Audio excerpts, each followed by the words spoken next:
Hey, Madupe, have you heard about the Netflix culture deck? I have. I've heard about it since it came out. So, one of the big themes of this very famous Netflix culture deck that really made the rounds in Silicon Valley when it was written is sort of this idea of treating people like adults. Like you set a mission, you set a purpose, you create values for a company, and then you let people decide how they're going to deliver on those things. You let them decide things like how many vacation days am I going to take? How am I going to travel? Because this sort of mission and purpose has been communicated and ingrained in people's hearts and minds. And this makes them more flexible and more nimble and more innovative and creative. And look at Netflix. What do you think about all that? Sounds good in theory, but, I'm not sure how well that would work in practice or across organizations. Right. Well, so a lot of people are skeptical like you. And our next speaker was integral in writing the Netflix culture deck. Her name is Patty McCord. And she's kind of fed up with people thinking this isn't possible. And especially after spending a year where we've all kind of had to act like adults. But she has some interesting insights into this. And I think we should listen to this talk together. I think we should too. This is TED Business, and I'm Madupe Akinola, a professor at Columbia Business School. And I'm Corey Hagem, TED's business curator. And after a quick break, we'll hear from Patty McCord.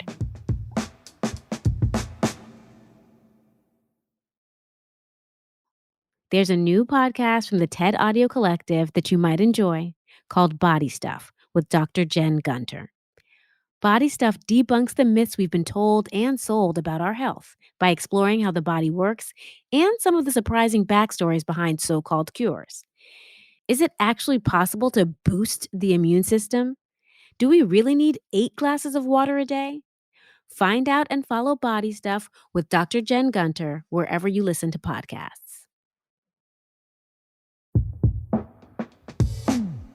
I've spent the last couple of years traveling around the world, giving talks to big corporations and little bitty startups and lots of leadership teams and women's groups. And what I've been talking to people about, I've been trying really hard to convince people that we can change the way we work. But every time I do a talk, somebody comes backstage or follows me off stage and says, I'm so inspired by what you say. It's so great. It makes so much sense, but we can't. We can't because we're regulated. We can't because our CFO says we can't do it. We can't because we're in Europe. We can't because we're a service industry. We can't because we're a nonprofit. And then last year came the pandemic. And the pandemic changed everything all over the world. Service people started realizing that they had to suit up and wear masks and take temperatures and wash their hands. We had to start standing 6 feet apart in lines. We started working from home. We started working virtually. And we started learning all kinds of things because we had to. All that muscle around innovation and flexibility and creativity that we didn't think we had all along. And we now have realized that we can. So what have we learned? What did we learn right away? First of all, we learned we're not family. The family is the toddler walking around behind you in the Zoom call with the pet. The family is somebody needing their diaper changed. The family is making sure you're taking care of your mom. That's your family. This is your team. And we've also learned that separation between family and work is become this balancing act. And that when we used to say, well, this is my work home and this is my family home, and those are two completely different things, for many of us, it's exactly the same thing. You're no longer at home and at work. For many of us, work is at home and home is and it's confusing, and it's creating a whole different level of complexity and coordination so that we understand that it's easier actually to work when we can separate the work that we do as a team from the work that we do in our family. Furthermore, in order to be able to do all that, we have to recognize that we're all adults. And here's the deal about adults. Adults have responsibilities, adults have obligations, adults have things that they have to commit to. And do you know that every single person that works for you, from the shop floor to the executive suite, is a grown-up? But we have been operating as if they aren't. We operate as if only the smart adults are the people who are at the C-suite. And as we move through the organization, everybody sort of gets a little dumbed down and the rules get a lot stricter and we have to have more control. And the truth is, everybody's a grown-up. We can see it now. Everybody has all of these things to figure out and coordinate. And so now we're expecting from people adult behavior. Can you pause it? Sure. Okay, I need us to talk here because I lose it when she starts saying the other stuff. Yeah. If you don't mind.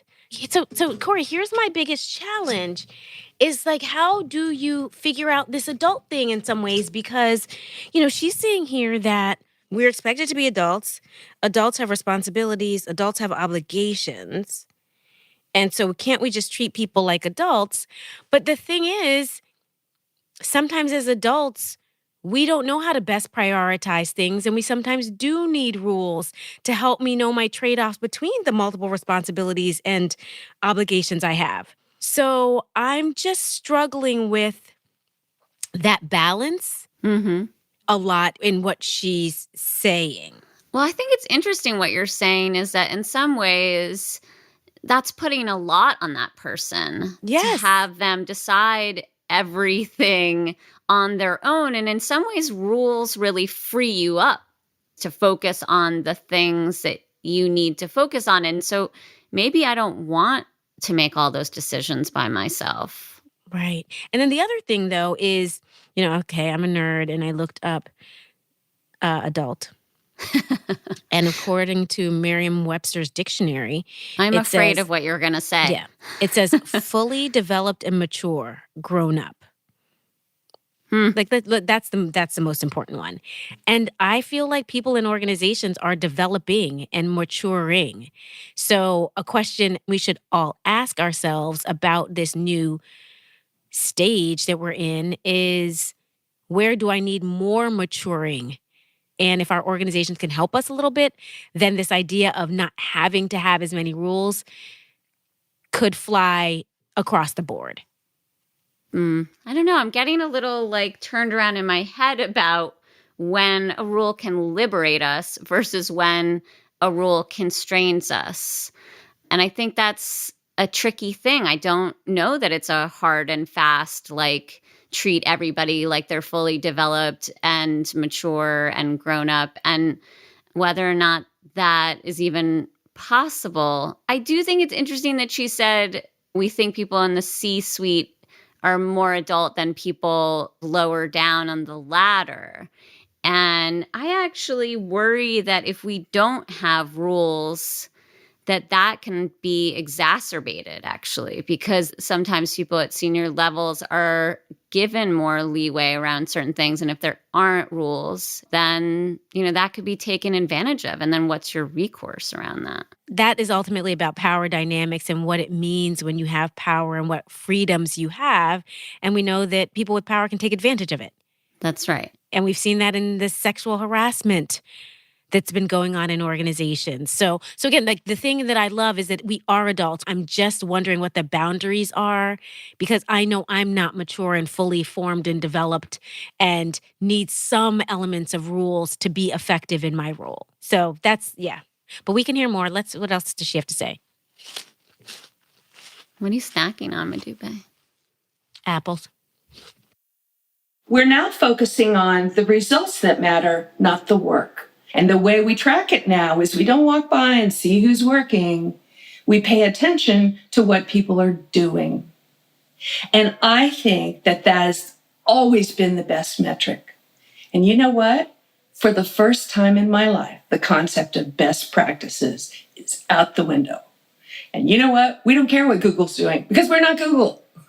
We don't care what some other company is doing. Nobody's doing it best. We're all figuring it out as we go along, and we're figuring it out for our organizations in our teams at this time. So in order for people to deliver the right results, in order for people's hard work to matter, It has to be in the context of what success looks like for your organization. I know I said I wouldn't do this, but can we talk about this for a second? Totally. I want to talk about this too. This part of Patty's talk, I really agree with. I love that she's focusing on the results, not the sort of methodology and this idea of throwing best practices out the window, because I do think that a lot of times we get stuck on this idea of best practices. Like, this worked, we'll just keep doing it, we'll just keep doing it. And it does kind of inhibit innovation and creativity. And I do like the idea that you have to find your own way as a person and as an organization. And what you should be judged on is how things turned out. Sorry, it's so true. I'm just emphasizing, like, you're looking at me like it's so true. That's a place where I think not having rules or not always sticking to certain rules can breed that creativity that she's talking about. Because you can look within and say, in my organization, this is going to work best for us, and be bold and brave in trying that out. Right. And she's not saying don't measure things. She's saying don't have rules that inhibit people's freedom to decide how they get something done rather than just what they get done. Right. No, I like that. I think that's really powerful. Ooh, it's all interesting. It's all very interesting. All right. Should we hit it? Shall we go continue? back? So in order for people to deliver the right results, in order for people's hard work to matter, it has to be in the context of what success looks like for your organization. So if we start to think about context, it's really important that we think about how we teach that. If we can teach everybody in the company how to read a profit and loss statement, if we can teach them what the different teams do and what they're setting out to accomplish, then people within their own small teams and within themselves can figure out what excellence looks like for them. And so then we can start operating relatively independently as a whole organization, because we're all moving in the same direction, trying to do the same thing. And there's a really critically important part of making that work, and that's communication. And everything about communication has changed. We tend to think that communication is this waterfall from the top to the bottom. The executives would tell somebody, and the next level would tell somebody, and we'd go all the way down to the shop floor, and everybody would understand what's going on. Well, it may not have worked that well then, but it certainly doesn't work that well now. So now we have to recognize it's a different heartbeat. What has it been before, and what should it be now? How do we make sure that the messages are clear and consistent? Because that's how people operate. That's how those adults who get the freedom and the responsibility to produce great results operate best, is when they understand what they need to know in order to make the best decisions. So that communication, that skill around being a great communicator, is something that each of us needs to get better at. One of the things we have to do is think about what the right discipline is for that. If you used to communicate to your team by walking by and asking how they're doing, or if they had heard something, you're going to have to schedule that now. It's going to have discipline. We've got to check in with the people on the shop floor to make sure they're hearing what they need to hear, because it's not going to automatically happen. One of the ideas I have is, like, just jot down at the end of every day a sentence of what worked and what didn't work. And you don't have to look at it for a month. But when you look back over a month, you want to look for, wow, that was surprising. I didn't really think that would be as effective as it is. Or maybe it would be like, we keep trying to have this in-person meeting in Zoom, and it turns out that there's 14 people on the call and only 2 of them are talking. Maybe it's an email. So we have to rethink all of the ways, not just the work we're doing, but the ways we're doing it. So now I'm starting to hear a lot of nostalgia around the way it used to be. There are things we aren't doing now that don't matter. Maybe we don't need to go back for 5 levels of approval. Maybe we don't need to go back and do that annual performance review. Maybe we don't need to do a whole bunch of things that were part of the way we do business that just aren't making a difference. You know what? The way we used to do it not only is not the way of the future, but we're discovering so many wonderful things right now. Let's not lose it. We want to create a new organization, new workforce that's excited about taking all of the things that we've learned, using that muscle, going forward. One of the most important things that we can do is realize the things that we aren't doing now, the stuff that we've stopped doing, and not go back and do it again. What if we don't go back? What if we go forward and rethink the way we work? Thank you. I really love the way Patty ends this talk because I feel like it reminds us not to let this moment pass us by. I mean, we're all talking about getting back to the way things were, but as she said, like, we've learned a lot over the past year, and it's been hard, but there's been some good things, and that we should be really mindful and deliberate about noting that. Yeah, no, I think that is really good. And as we think about that, it's in what contexts are rules needed and what contexts are they less critical? You know, we asked ourselves the question earlier, like, what are good and bad rules? So she gave the example of certain things don't need 5 levels of approval. And I think that's true. Like the communication going out to everybody. Some of it doesn't need to go to the lawyers as much as it might have before. But when I think of diversity, equity, and inclusion and other things like that, I think we do need levels of approval and rules that allow us to be more fair and less biased, because there are certain contexts in which we don't act like adults or don't treat every adult fairly. What if it's sort of like we need rules when we need to protect people from things? And that's definitely an area where people need to be protected. And there are other things like 3 levels of approval to buy a new laptop where you don't want people to take advantage of the situation. But on the other hand, do you really think, there are a lot of people who are going to take advantage of that system? So it's sort of like rules that protect us and also maybe free us up to not worry about particular things. Like the rule is this. Okay, well, I don't even have to think about that because I just then do it that way. And the rules that protect people from bad behavior or discrimination or safety, those are really important. We shouldn't get rid of those. I think that could work. But then I have a moment, I'm like, I wanted to create a framework where you it's are like, a business school professor, so I framework am, after away. all. Can't I just, So I was wondering if we could segment into it in rules that protect people. Yes, we need to be really careful and make sure that the right ones are in place. But I'm wondering if we need to revisit some of the rules that were intended to really, really, really, really, really protect the organization. And I'm not saying we do away with those. I just think that we need to investigate and re-examine them more.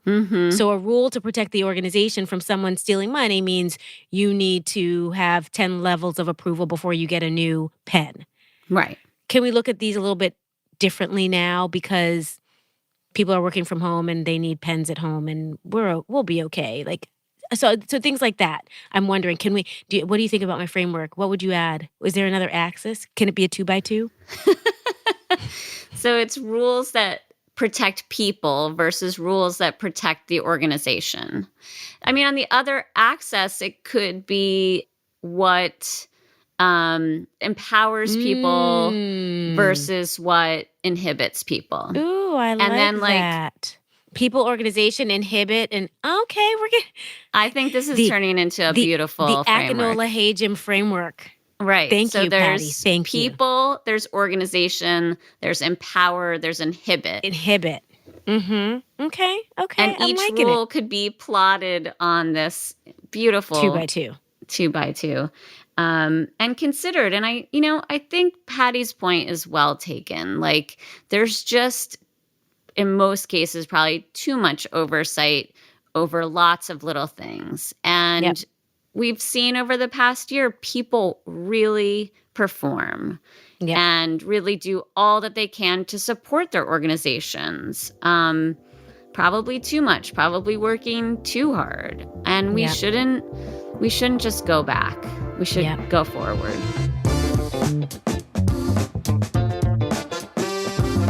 That's it for today. Our producer is Kim Nader-Fain-Peterza. Eliza Solomon is our fact checker, and Sam Baer mixes the show. Special thanks to Michelle Quint, Anna Phelan, and Colin Helms. I'm Corey Hacham. And I'm Madupa Akinola. Talk to you again next week.